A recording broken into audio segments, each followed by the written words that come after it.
Okay, bismillahirrahmanirrahim. Assalamualaikum warahmatullahi wabarakatuh. Dan selamat sejahtera saya ucapkan kepada semua murid Dua Harmoni SMK Datuk Sulaiman. Okay, baiklah, pada hari ini 1 Julai 2021 kita akan teruskanlah sesi PDPR kita macam biasa. Okay, sebelum ni kita dah berjaya selesaikan bab 8. Okay, dah selesaikan bab 8 dan pada hari ini kita akan memasuki bab baru, iaitu bab 9.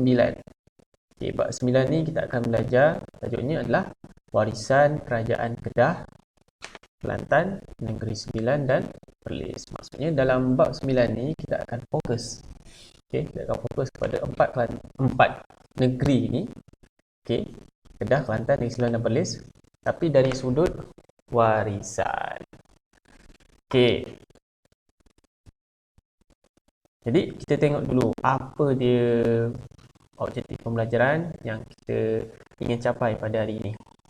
Pertama, pada akhir pembelajaran kamu semua dapat menjelaskan 5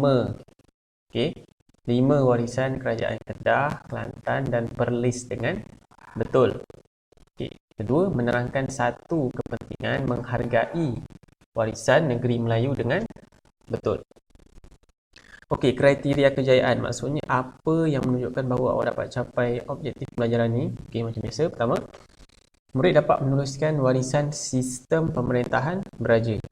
Ini maksudnya adalah perkara yang pertama lah, sistem pemerintahan beraja. Keduanya, dapat menuliskan warisan adat istiadat. Tiga, dapat menuliskan warisan perundangan. Empat, menuliskan warisan persuratan. Lima, menuliskan warisan kesenian. Dan yang keenam, murid dapat menuliskan satu kepentingan menghargai warisan negeri Melayu supaya dapat mengekalkan keunikan warisan negeri Melayu. Jadi kita dah dapat gambaran apa dia topik yang kita akan belajar pada hari ini.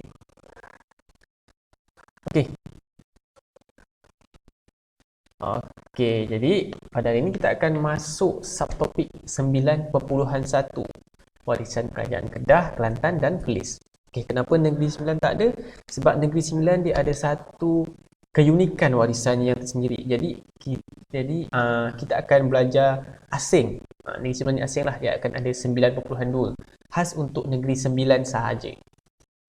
Tapi pada hari ini kita akan fokus pada warisan kerajaan Kedah, Kelantan dan Perlis. Jadi apa dia 5 warisan yang akan kita belajar pada hari ini? Tengok pada rajah yang ada pada slide ni. Pertamanya, sistem pemerintahan beraja. Kita akan belajar warisan sistem pemerintahan beraja. Keduanya, adat istiadat. Ketiga, perundangan. Maksudnya macam peraturan lah. Keempat, persuratan. Persuratan ni contoh adalah karya-karya sejarah. Karya-karya sejarah bagi setiap negeri ni. Dan terakhir yang kelima, kesenian. Kesenian ni meliputi seni ukir, persembahan dan banyak lagi lah. Kita akan pergi satu demi satu. Jadi kita mulakan dengan sistem pemerintahan beraja. Sistem pemerintahan beraja. Apa itu sebenarnya yang dimaksudkan dengan sistem pemerintahan beraja? Pengenalan institusi beraja merupakan warisan yang kekal sampailah ke hari ini.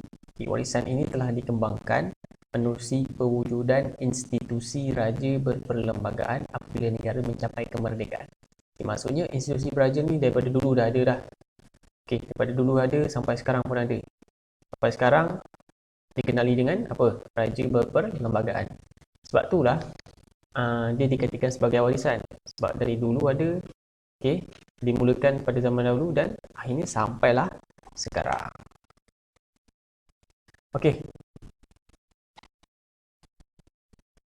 Dalam sistem pemerintahan beraja ni kita akan belajar mengenai beberapa aspek lah.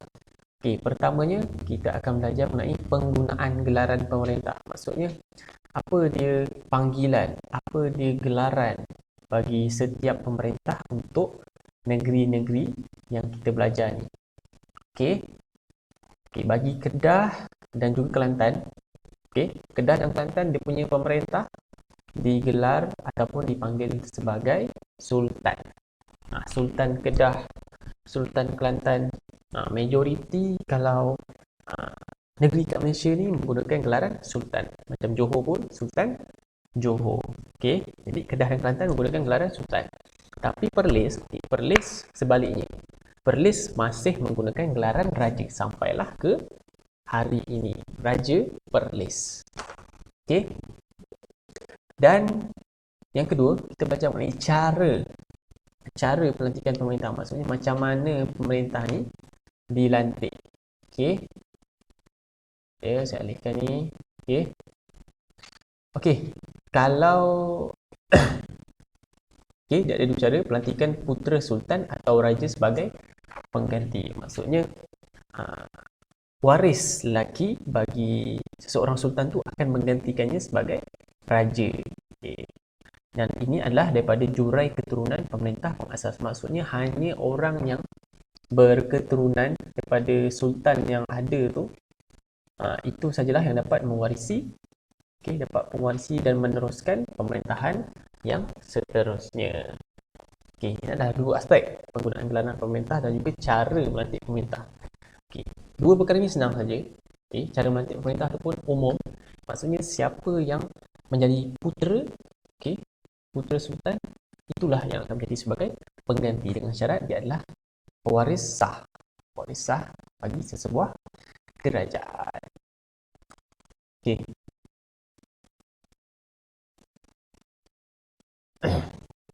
Okey, tengok pada rajah yang ada ni. Ini rajah ini menunjukkan susun lapis. Susun lapis dalam setiap susun lapis masyarakat dalam setiap negeri inilah. Macam kita sedia maklum, sultan berada di kedudukan tertinggi. Sebab tu dia berada di puncak piramid ni. Sultan yang pertama, kedua pembesar dan yang ketiga penghulu. Sultan ni berada di kedudukan tinggi, dia mewakili negeri. Maksudnya dekat peringkat negeri ni dia adalah baginda adalah ketua. Tengok penerangan dia. Sultan atau raja ni merupakan hierarki tertinggi dalam pemerintahan raja. Maksudnya dia berada di kedudukan paling teratas. Raja ni berperanan sebagai ketua negeri. Sebagai ketua negeri mestilah baginda ada keistimewaan yang tersendiri, khas untuk baginda sahaja. Jadi dengan peranannya sebagai ketua negeri, jadi adalah tanggungjawabnya sebagai ketua agama Islam dan juga lambang perpaduan rakyat. Raja ni pentingnya dia adalah sebagai ketua agama Islam dan lambang perpaduan rakyat bagi sesebuah negeri ni. Itu adalah tugas raja. Kita pergi pada lapis kedua yang seterusnya, iaitu pembesar. Pembesar adalah pada peringkat jajahan ataupun daerah. Macam daerah kita kan, Batu Pahat. Pembesar dilantik sebagai wakil pentadbir bagi pihak kerajaan dan bertanggungjawab terhadap jajahan atau daerah. Maksudnya mereka ni bertanggungjawab lah terhadap segala urusan kelancaran sesebuah daerah atau jajahan.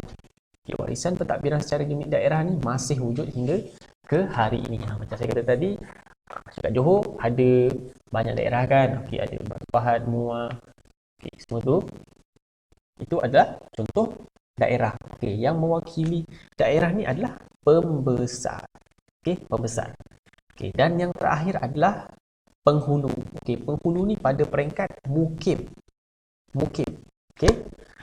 Penghulu merupakan penguasa pada peringkat mukim. Jadi apa peranan penghulu ni? Penghulu ni peranan dia sebenarnya adalah sebagai orang perantaraan. Orang perantaraan antara rakyat dengan pemerintah. Maksudnya dia kat tengah-tengah. Dia yang menyalurkan segala maklumat daripada pemerintah kepada rakyat. Contoh ada arahan daripada pemerintah. Jadi penghulu ni peranan dia akan menyampaikan arahan tersebut kepada rakyat. Manakala contoh dekat rakyat ada aduan ataupun ada permasalahan, penghulu ni akan berperanan untuk menyampaikan permasalahan tersebut kepada peringkat atasan, iaitu sultan. Jadi jawatan ni masih kekal sampailah hari ini. Dan ada juga kewujudan ketua kampung. Macam tu, setiap ketua kampung ada setiap kampung ada dia punya ketua kampung. Ketua kampung ni untuk mentadbir unit lebih kecil lah. Kampung-kampung ni unit lebih kecil. Mukim, bawah mukim ada kampung-kampung. Ada banyak kampung kan. Macam contoh kat Paik Jalil ni, hanyalah Paik Jalil lah. Ada banyak kampung kan. Itu bagi setiap kampung ada ketua kampung. Dekat atas ketua kampung ni ada penghulu mukim. Okay, jadi kita dah selesai tentang sistem pemerintahan beraja. Sistem pemerintahan beraja ni ringkas je. Kita belajar mengenai penggunaan gelaran pemerintah, cara pelantikan pemerintah dan juga hierarki. Hierarki bagi sistem pemerintahan beraja ni lah. Okay.